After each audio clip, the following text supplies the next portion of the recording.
Now, as we are trying to rethink or think differently about value and prosperity, our next discussion takes that challenge a step further and asks very practical questions. And the first one is, how do we finance the world and the future we want to build and live in? Across Europe, a new market is emerging for products, technologies, projects, and all those embody the values of the new European Bauhaus. Investors are increasingly looking beyond short-term returns. Industries are developing innovative solutions, and policymakers are creating new frameworks to accelerate sustainable transformation.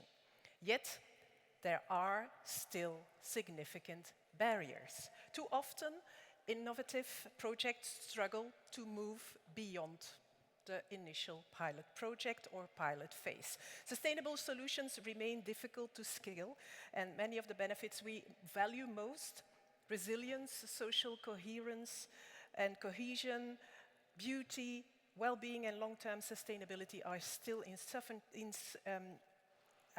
reflected, not enough reflected in traditional market mechanisms. And at the same time, Europe faces a growing global competition. Now, the challenge is very clear. How can we scale NEB-aligned solutions in a way that strengthens both sustainability and European competitiveness? It's my pleasure to moderate the next panel discussion, Investing in What Truly Matters, Scaling up the NEB market for competitive solutions in the built environment. And I would like to invite on stage my four panel guests, Kika Zjardska from Ghent University. We have Christine Lemaitre, we have Marcos Rossempere and Dirk Palink. Please welcome them. Kika, Christine, Marcos.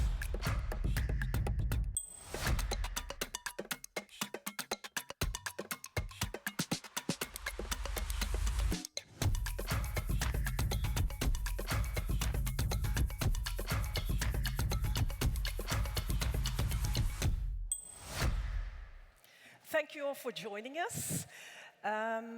First of all, I would like to extend a little question to you all in the audience. We have the NEB trophies, and we are doing the ceremony tomorrow, the very last part of the Friday afternoon. So I would like you to vote. You can do that. There is a screen at the very end on our left-hand side of this venue here where you can cast your vote. So please don't forget to choose which company you would like to give this trophy to. All right, we will be using Slido as well for this panel discussion. We will have some questions for you, the audience, but you can also put your questions for our panelists in our Slido. And if time allows, at the end of the discussion, we will have 10 minutes to answer your personal questions. Now, I would like to start, first of all, with giving the opportunity to our four panelists to present themselves, and we will start with Kika. Good afternoon, and thank you for the invitation to join this panel. I'm Kika Zjardska, a PhD researcher at Ghent University, working on the Horizon Europe project Woodstock.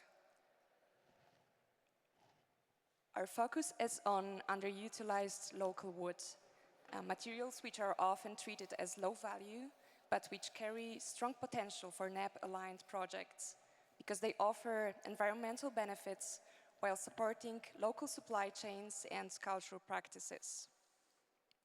So NEB moves beyond carbon metrics and brings back questions of quality of life, culture, and inclusion. But before we discuss how to scale it, I think we need to ask, what are we actually scaling? So NEB values, beautiful, sustainable, together, are interpreted differently across Europe's highly diverse contexts. So my argument today is that what NEB needs to scale is not a single model, but a way of working that arrives at locally grounded solutions. And for that, it needs transparent decision-making that is a foundation of process accountability. In Woodstock, we explore this through co-creation with actors across the entire wood value chain. The most productive co-creation moments are those where trade-offs become explicit between affordability and material choices, standardization and local specificity, and different interpretations of what beautiful or comfortable even means. If trade-offs remain implicit, they reappear later as expensive redesigns, as exclusion, conflict, or loss of trust. So making them visible is not a weakness, it is a condition of credibility for NEB. But co-creation is not only about risk prevention, it also makes new synergies and opportunities visible.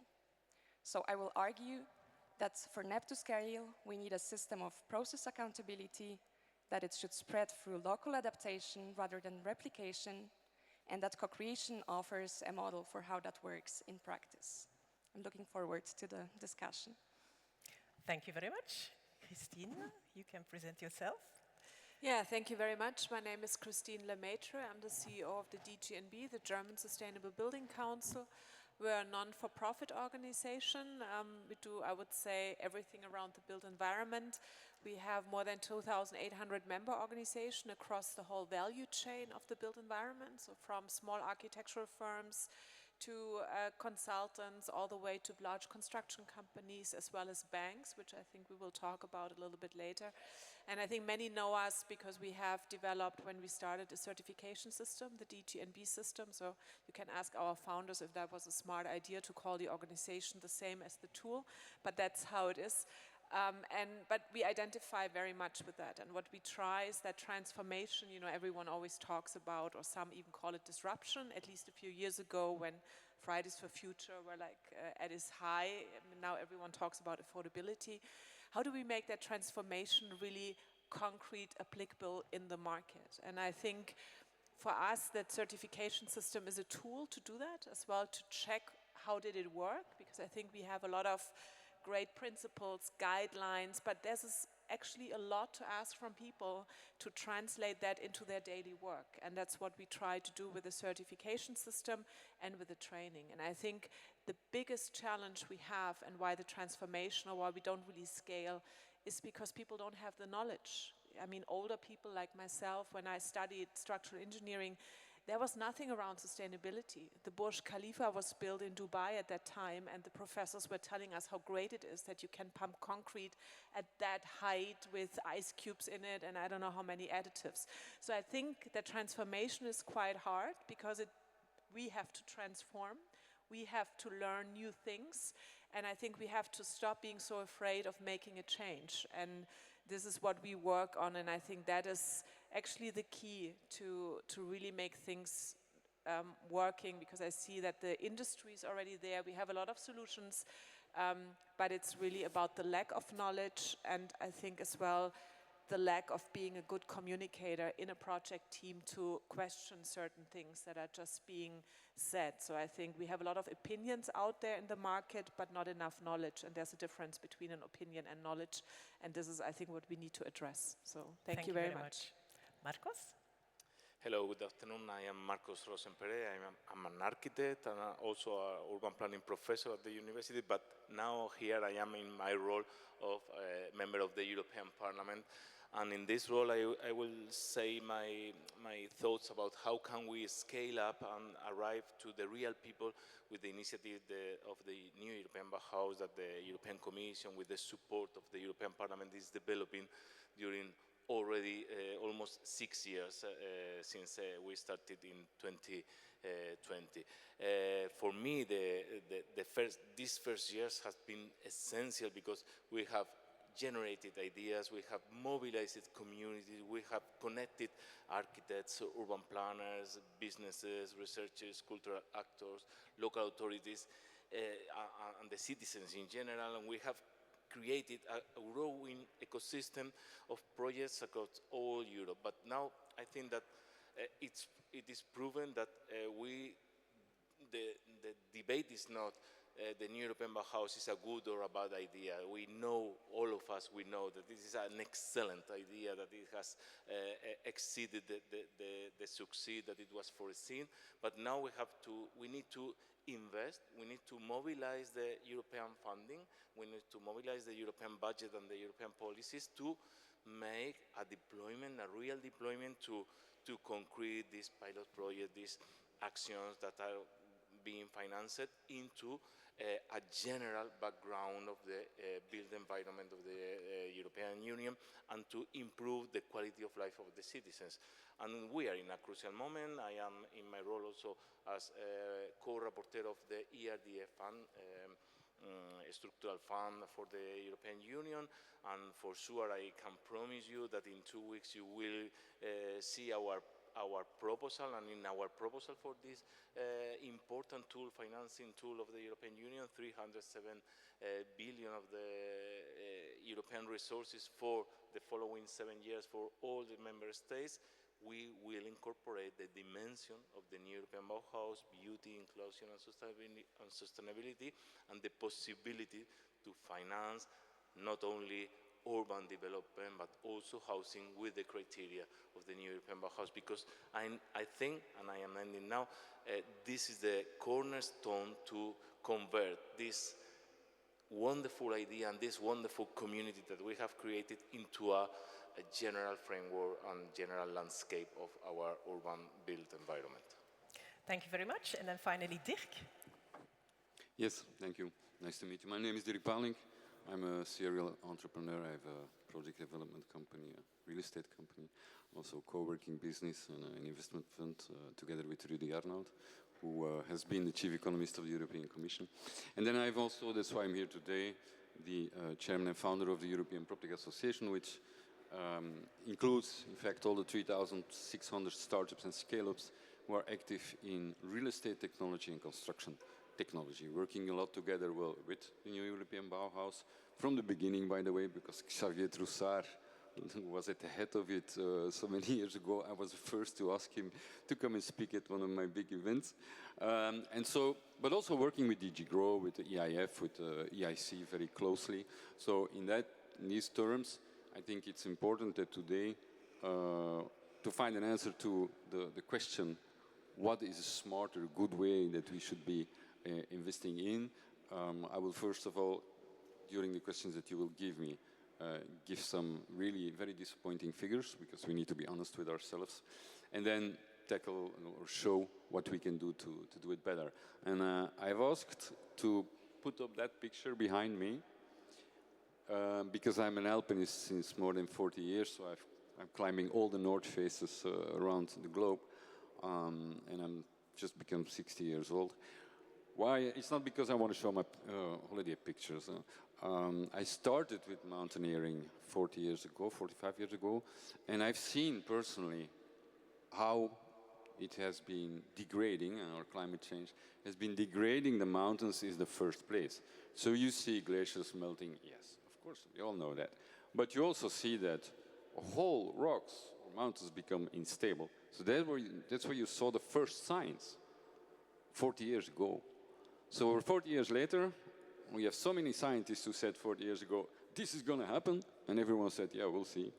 So today it's happening. Whole villages are disappearing, and in 40 years from now, we all will have water problems, because the water is not coming anymore from those wonderful mountains. So for me, it's impact that we need to have. Impact, and I will talk about it later. Thank you. Thank you very much. I would like to open the floor for a first Slido question to the audience. So if we could show maybe the QR code again. If you all logged in, we can show you the first question. What is currently the biggest barrier to scaling NEB solutions? We have a few options: lack of financing, regulation, investor conservatism, market fragmentation, lack of standards, lack of public demands. And I would like to address my first question to Marcos. What would a credible NEB label actually, no, sorry. You've helped shaped, let's first start with the first thing. You helped shaping the NEB politically from the European Parliament. What now needs to happen so it becomes mainstream? Okay, first of all, I think it is becoming mainstream, okay? It is a good signal that every year, every 2 years, we have this festival and we have more and more events across, side events across the European Union, more people here, more conferences, more debates, so it is becoming mainstream. One says that we should need like 3 things. First of all, demand. But we do have a demand. This demand in the European Union already exists. We need millions of housing renovation that has to be renovated, and this is a good demand for the European Bauhaus. We need more affordable housing. We need more climate adaptation in our cities. We need better public spaces. We need more sustainable construction. All of these are key demands for the new European Bauhaus environment and solutions that we can provide. Second, we need funding. I have mentioned before, so I will not insist on that, but we need to ensure a stable funding for the new European Bauhaus initiative. And now we are in the moment in which we are debating all the regulations, so we have to make sure that we have mentions and possibility to finance new European Bauhaus initiatives in not only in ERDF, as I have mentioned, but also in NRPPs, also in Horizon Europe, as we are doing now with the NEB facility, also in the new European Competitiveness Fund, which is a very important and powerful tool that can address the needs of the cities. And third, which I think is more important, we need territorial deployment. We need to start converting this paradigm shift that we have achieved into the new European Bauhaus community, at least at the European level, and at least in member state level, to arrive a landing zone in every territory, in every region, in every local area of the European Union. And in this regard, I think it's very important to take into account the national contact points, to take into account the cohesion policy, which is regionalized and can arrive to every region of the European Union. And of course, we have to create synergies that are already created, but we have to strengthen these synergies with local actors in every part of the European Union. I think that if we have demand, that we already have, if we have funding, that we are in the key moment, and we can establish a development of territories good structure, we will convert new European Bauhaus into a real mainstream, although it is already becoming.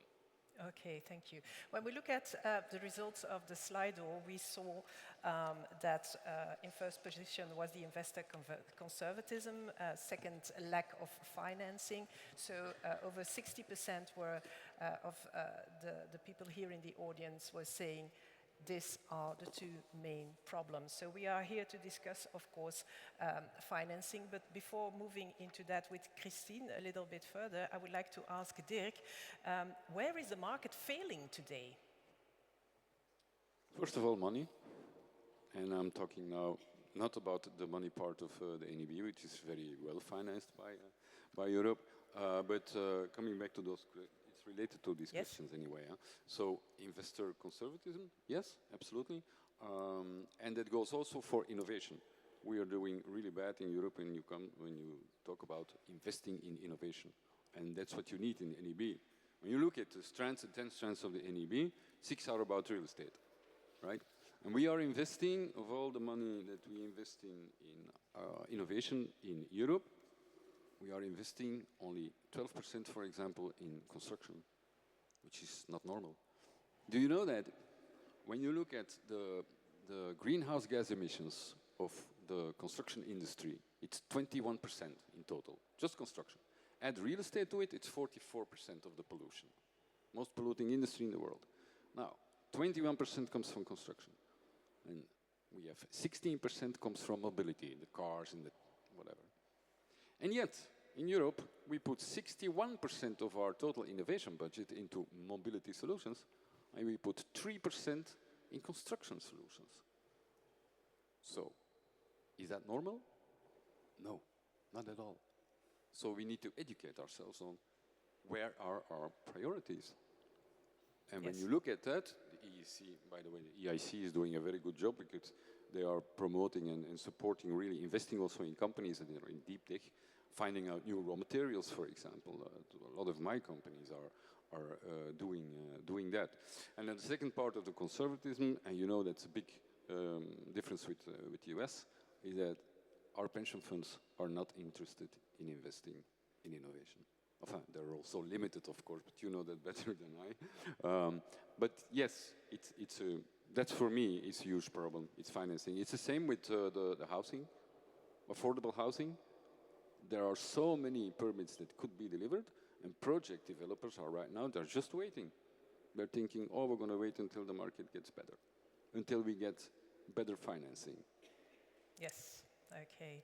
Now, Christine, you've certified thousands of projects already. Is the market actually further ahead than the public debate might suggest? I would say partly yes, and I think maybe coming to your comments, I think we always have to be clear, finance for whom and for what. And you know, we have like residential, which is something completely different than commercial. And I know that many project developers at the moment are waiting, but in the end it's their business, you know.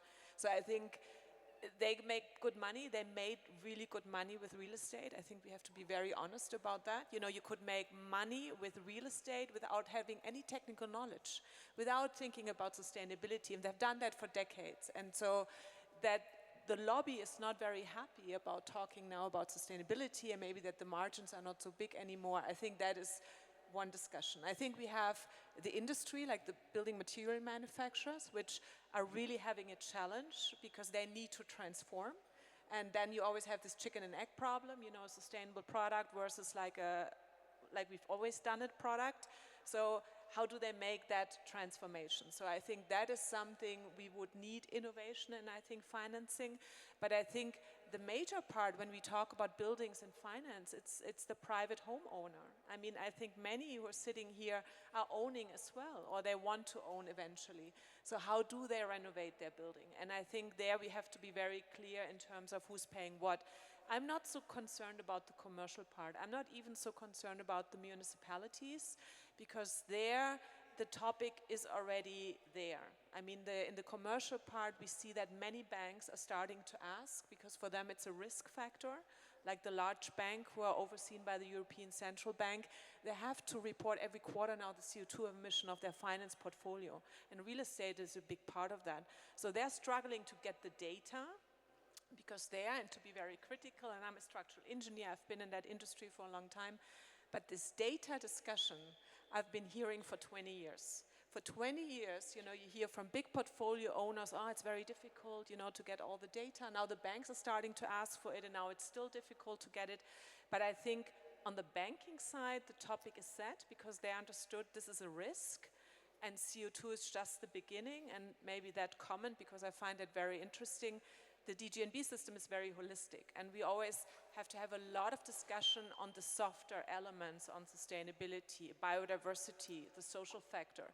When you talk to banks now, they all say CO2 is now, what's next for us is biodiversity and social, the social quality. We want to know if our loan was the reason that people had to leave their home. So this is like, I would say there's a gap opening at the moment, and that is maybe a task for the new European Bauhaus to do a communication strategy, because I think what we're struggling now with sustainable building is that we've come already a long way. There's still, it's a very diverse sector, so it's always very difficult to see where we are. But the problem is that on stage, you're normally always only with new topics, and at the moment, the big new topic is affordability. And looking into the US, I was a bit surprised that Europe is so under pressure on what the US says. I mean, last year at the Expo Real, a big real estate fair, you know, you had people running around saying ESG is dead, you know, no one needs ESG or sustainability anymore. But that is not true. So I think what we need now is to stay on course. And what I really would like to see is that the new European Bauhaus initiative is like still at the forefront and is making sure that everyone understood the topic is not gone, it's about quality, it's about more ambition, and that we have to accelerate and not start to kind of giving in into all these discussions, because every trend, there's another trend, and maybe that, and I'm on the board of an American organization, I can just tell you, sustainability is still a topic in the US, because 50% there have voted for the Democrats, and they're still interested in sustainable products, in sustainable real estate. So I would not so much look at the US as giving the global trend. Dirk? Yeah, just 2 points. First of all, in terms of the part of the real estate responsibility that we bear as an industry, I was speaking, I was giving a big keynote 2 weeks ago at EPRA, which is the European Association of all public stock-quoted real estate companies. And so after when I had done so, I said, incredible, fantastic, we've never seen what you presented there. And then you go out and you have a drink with them, and then they say like, you know, that sustainability thing, I think we're done with it now. Huh? So that's the first thing. And at least half of the people in real estate are talking like that. And just because we have, and that's thanks to, and that's my second point, you cannot imagine the pushback from the real estate industry through politicians in each country. There's really a huge lobby against it. And I think that this as a society, we all together, we must make sure that we act against that. We have to be the lobby of the good ones, you know, and I think this the lobby of the NEB. Yeah. And, you know, I think for them it's really wishful thinking, that they're like, sustainability is not a topic, because they would love that it's not a topic anymore, because they want to go back to their old business model.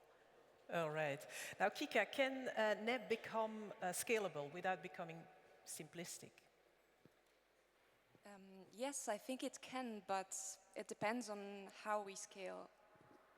So I agree with Christine that NEB should be very demanding about sustainability, inclusion, and quality of experience.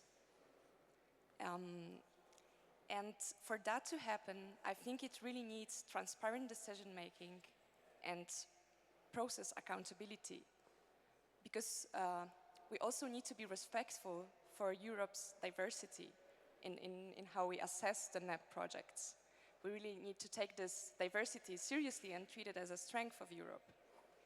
And this co-creation model that we develop in Woodstock can offer a conceptual model for how the NEB values can be negotiated across the different contexts in the different member states. So we also explored this yesterday here at the festival during the workshop. And what we find is that the same solution can have very different NEB outcomes depending on the context where it is applied. So for example, take timber construction. In a dense urban environment for a multi-story building, engineered wood products like CLT can substitute concrete effectively. Their standardized dimensions facilitate reuse. But if you imagine applying this in a different context, for example, in a rural area with abandoned local hardwood forests and small-scale sawmills, then the application of the solutions becomes something completely different. The picture changes because the panels have to travel hundreds of kilometers, local producers are not involved, and the cultural connection to the regional material is lost. So I think that's something that NEB really needs to take into account when scaling. And there is a distinction that I would like to make. So scaling up assumes convergence towards a common model, while scaling out assumes diversity of outcomes while having shared principles in the process. And I think that is what makes scaling out without becoming simplistic possible. And the risk is that in the effort to scale, we can create incentives for projects to demonstrate alignment with all the NEB values at high ambition levels, rather than honestly reporting the trade-offs that they had to accept. And that is where greenwashing and social washing really become tempting. And I believe that NEB really needs to protect itself from that. And that can be done through process accountability, I believe. All right, thank you very much. We have 60 more minutes for this discussion, so if you have any questions for them, please put them in the Slido so we can answer them afterwards. Now, Marcos, how do you avoid creating another symbolic framework without market power? That's the first part of the question. And what would a credible label actually certify? I like very much this question because if you can remember in 2022, after 2 years of functioning of the new European Bauhaus, we delivered in the European Parliament a report on the new European Bauhaus in which I was rapporteur, and we demanded 3 main things to the European Commission, and we have achieved all of them almost, but the label. And if you ask me, is because we are thinking on that, and I think it's maybe the things need the moment, and now we are arriving to this moment. We demanded 500 million for investing in Horizon Europe, and we got it with the new European Bauhaus facility. We demanded criteria, and we obtained them with the new European Bauhaus Compass. And we demanded a label. It was a big discussion if to call it a label or a seal during the negotiation, but finally we call it a label. And we think, to be honest, when we agreed on to put that on the report, that a good label, well managed and well certified, could help both the public investors and the private sector. First of all, public investors. We have calls all across Europe in which ministries make a call for local administration to apply for funding, and okay, you will get funds for this building, to refurbish this building with energy criteria, with social criteria, with architectonical criteria.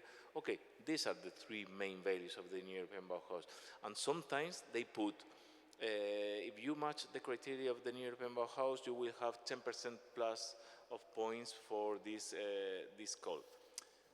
Okay, they can go to the new European Bauhaus Compass and try to see if they match, their project match with these values, and try to self-evaluate and present the project for this call. But if there is a second call, or there is another ministry call, and they want to present the same project, they will have to justify the same again and try to be self-productive on the same topics. We thought, okay, you can have your project, go to the agency of certification or new European Bauhaus accredited certification, and to obtain. And if you are the mayor of a small town of 20,000 inhabitants, and you know that the project that you have to refurbish the cultural center has a label of the new European Bauhaus, you can apply for any one of the funds or the calls, that any ministry, regional authority, or a European authority launch, and you attach the label and say, my project is European Bauhaus certified. And it will help municipalities to think on changing the mentality and go for this certification. Secondly, the private market. The private market is fundamental. We cannot think about the European Bauhaus only with public administration. It is a question of everyone. It is a question of incorporate the real estate market, the private market, the promoters, the constructors, the enterprises that make construction products.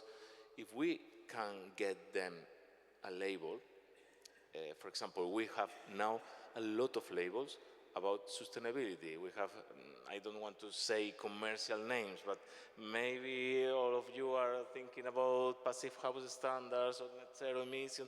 Okay, we have a lot, but only related to sustainability or energy efficiency or pollution. But if we incorporate social criteria, which is inclusion of the European Bauhaus, and quality architecture or beauty, or in a wide sense, which is beauty, and we can certify with a label that the 100 houses that this promoter is going to build in the park of, in the neighborhood of any city are new European Bauhaus, are sustainable, are inclusive, are beauty, I am completely convinced that they will sell the houses quicker than the others. They will have competitive benefits, and the only risk, and I don't want to avoid this risk, we have to tackle this risk, is that it may raise the price. We don't want to create a bubble and say, okay, New European Bauhaus is unaffordable for people. Okay, we have to be very careful with the label. So I think after 6 years, now that we know how the New European Bauhaus is functioning, is the time to start thinking on developing, and we have to be very careful to avoid the risk, but we have to be imaginative, and we have to be innovative to create a label, as we demanded in the European Parliament, that can help the New European Bauhaus again mainstream in our urban landscape. First, Kika, yes. I just have a very quick reaction. I would propose to expand what the label certifies to also look at the process behind the outcomes of the NEB projects. So I think every NEB project should be able to say what was prioritized, for whom, why, what was maybe had to be compromised, and who was involved in the discussions. And I think that kind of process accountability would make this label stronger and would allow us to look not only at what is built, but also how the outcomes were created. And that would also become more usable for investors, I believe. Okay, Dirk, and then Christine. Yes, I found it very interesting what you said. And I think that what we need to remember here is that municipalities or the EU cannot do everything, right? And you can scale the NEB, but in the end, it needs to come from the private market. Just to give you an idea, we need, only in renovation, we need, until 2030, 3 trillion euros of investment, right? In total. Now, we also need, for our new buildings to be really sustainable, we need 400 billion per year, since 3 years, until 2030. Now, we're not doing good on the 3 trillion, but we are exceeding already the 400 billion per year in new sustainable buildings. So it needs to come from the private market, and the NEB should be like the big guide, you know, the shining light on in heaven or whatever, dans le ciel. And we must avoid that we are just becoming, with the NEB, just a label like we have 20 others, and you know all the other labels, of course. And that's a very important thing. Second thing is that if NEB wants to be serious in scaling it, you need to apply all the rules of impact investing. And then I come back to you, what you said earlier about the greenwashing thing, right? There's something called impact investing. It exists already since 20 years, but it's a way where you can only invest in solutions or product services where you have a measured positive contribution to the planet. And measured, you need to take it literally. I am also in such an investment fund that is an impact fund, and we can only invest in something if I can have it measured on the outcomes. If you do that, you immediately see that 99% of the finance world is walking away. So of all the impact funds in the world, it's only 3% of all the investment funds in the world, right? And that is crucial if you want to do that. Because if you invest according to impact investing rules, it's global rules. So there's only one standard. There's no way you can continue to do greenwashing. Christine? Yeah, I mean, I don't know how to say that. I mean, what you described sounded like the DGNB system, a system developed by the market for the market, a holistic system that looks on ecological quality, economic quality, social quality, on the process quality. We have a special award for the architectural quality. We just launched one for the social as a standalone. We've certified 14,000 projects from small residential to city districts. We're collaborating with the Austrian, the Swiss, the Danish, the Spanish, the Croatian, the Ukraine Green Building Council, and they're all using the DGNB system. So it would be nice to maybe use what the market has already developed instead of creating a competition from the Commission side. Sorry to be so open, but I was a bit shocked from what you said. Because yeah, our members put a lot of effort in that. They use it as a building standard. Banks are referring to the DGNB system already. So I would say we're a European system. So we're very happy to offer what we have and our knowledge. And I think I think what we need in Europe and in the Commission, we have so many things happening at the same time. We have an EU taxonomy which needs to be further developed. There's still no social taxonomy. It got pulled back. No one knows what's coming. The banks would love to have that. We have the EPBD coming, which will be implemented with CO2 benchmarks in all the countries. I'm coming from a country in Germany where they're very hesitant in implementing the EPBD. So I think to make the market move and to create that competitiveness, especially as in industry, we need to make sure that all these things work together instead of having yet another. Because I can just say for my members, building material manufacturers, their message is very clear: we can't anymore. It is too much, it's too many different requirements on reporting, on EPBD, on the building directive, on the digital building passport. I mean, there's so many initiatives coming out of Europe, and maybe the NEB could be a platform to start harmonizing things, to make it better for the market. And we're very happy to support with the knowledge we have. But please don't do something that already exists. No, but we are not talking about create a new certification from zero. When we spoke about that and we had the discussion when we drafted the report and we adopted the report, of course we know that there are a lot of certification about sustainability.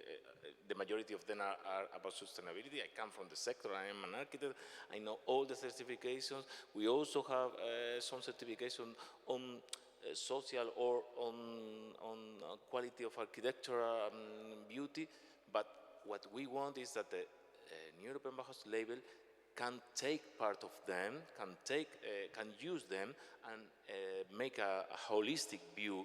And okay, if you have this certification of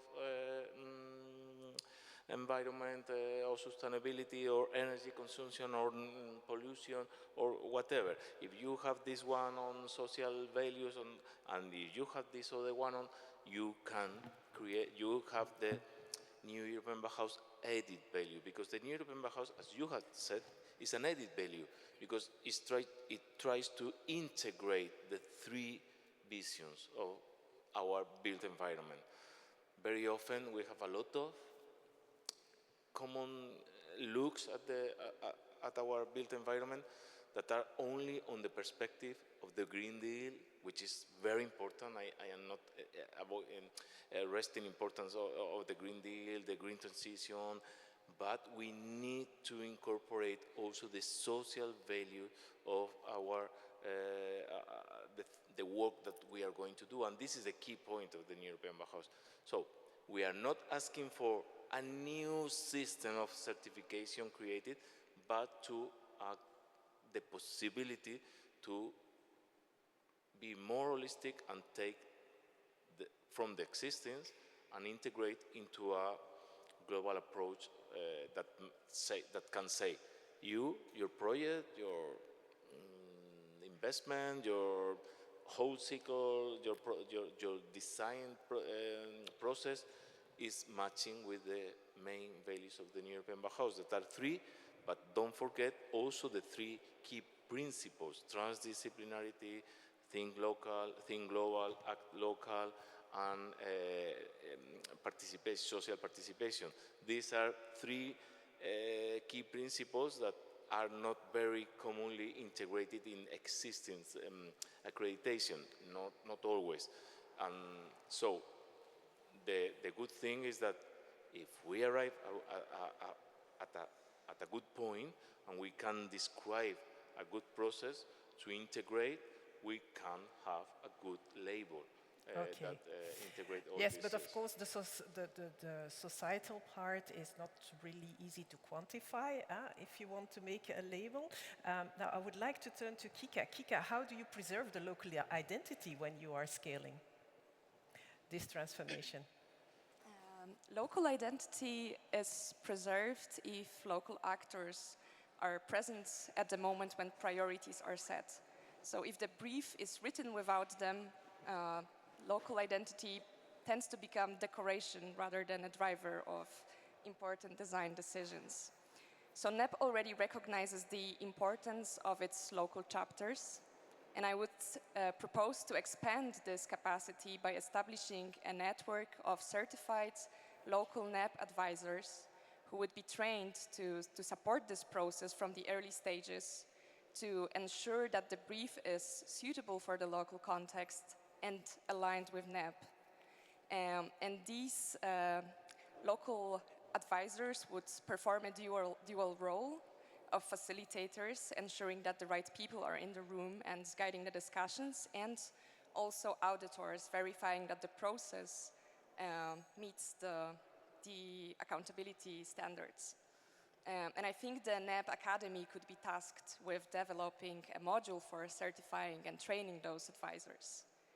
A practical testing ground for this could be NEB regulatory sandboxes, where the local teams could work with the local advisors to test really highly innovative, ambitious, bio-based and socially driven projects in real-world conditions to develop the evidence that is needed for scaling. So I think we really need to make sure that this local capacity, that the social part is not overlooked in NEB. And I think this is also where social scientists become key actors for NEB, because they bring the knowledge in how to, that the methods also, for how to understand the different views and different experiences of people in relation to those values. So I think that they should also be invited to the table. It's not only about technological innovation, but it's also about the processes and the technological innovation. Okay, before I take a few questions from the audience, I would like to ask Christine a final one. What evidence already exists that sustainable projects outperform the conventional ones? There's a lot. I mean, we have a few studies where we show that sustainability is not more expensive. I think that is a very important part to say in terms of the user acceptance, quicker selling rates, better renting rates. So we see a lot of evidence where sustainable buildings are performing much better, and where they're really de-risking, because I think that is another part. We really need to take the future seriously, and that means we need to think about climate adaptation and about buildings which are fit for what's coming, and this is where we see that sustainable buildings are performing much better. And just wanted to support what Kike just said, because I think a certification system is just a tool. And I think the key is really the process and well-trained people who are able to guide the project team through the process. Otherwise, it's just maybe in the end a sticker by the door even happens to our system. Thank you. Dirk, final? Very short.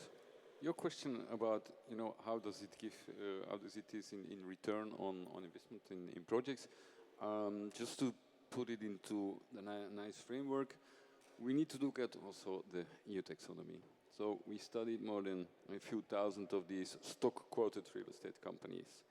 And we were looking at who is 100% aligned with the EU taxonomy.